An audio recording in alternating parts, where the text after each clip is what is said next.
One thing you notice about college campuses is that there are a number of young people running around. I like talking to students. I think students to begin with are still open about things. They haven't made up their minds on a lot of matters. And also they're still open to new ideas. So that's always good for a lecture because you have the feeling that you're doing some good when you talk to them. I'm Seth Shostak. I'm Senior Astronomer and Director of the Center for SETI Research at the SETII Institute in lovely, glamorous Mountain View, California. It's not a question of getting close. You can't tell that you're getting close. It might be that you find a signal tomorrow night.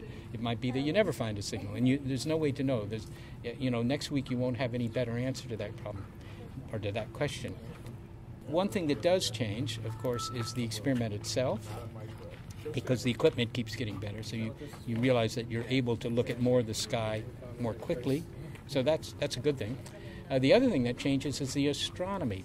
There are a lot of people looking for planets these days. That's one of the hottest topics in astronomy, finding exoplanets, and not just finding them, but now there are experiments to try and characterize them. In other words, to say, well, what's in their atmospheres? Is there an atmosphere? And does it have water vapor in it? And eventually, does it have oxygen in it or methane? And either one of those would say, well, there's some biology there. So that changes the experiment. The people who believe not in aliens, I believe in aliens, but they believe the aliens are here, and that's not a small percentage of the population.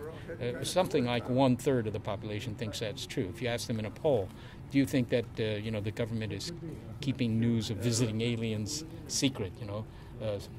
Aliens that crash landed in Roswell, to name a particular example. A lot of people believe that's true. I find that young people, if you ask them, do you think that there are aliens? They all think that there are aliens. They've seen them on TV and in movies all their lives. So, of course, they're real, just like cowboys must be real.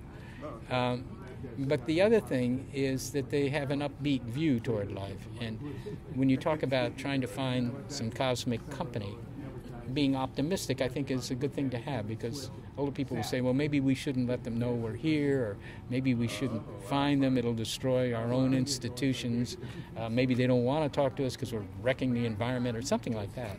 And young people are not that way. So in some ways they're a better audience. If I were interviewing an extraterrestrial life form, I would ask one of two questions. I would ask, do you have religion, and do you have music? I'm not sure which of those I'd ask first. I'd just be interested.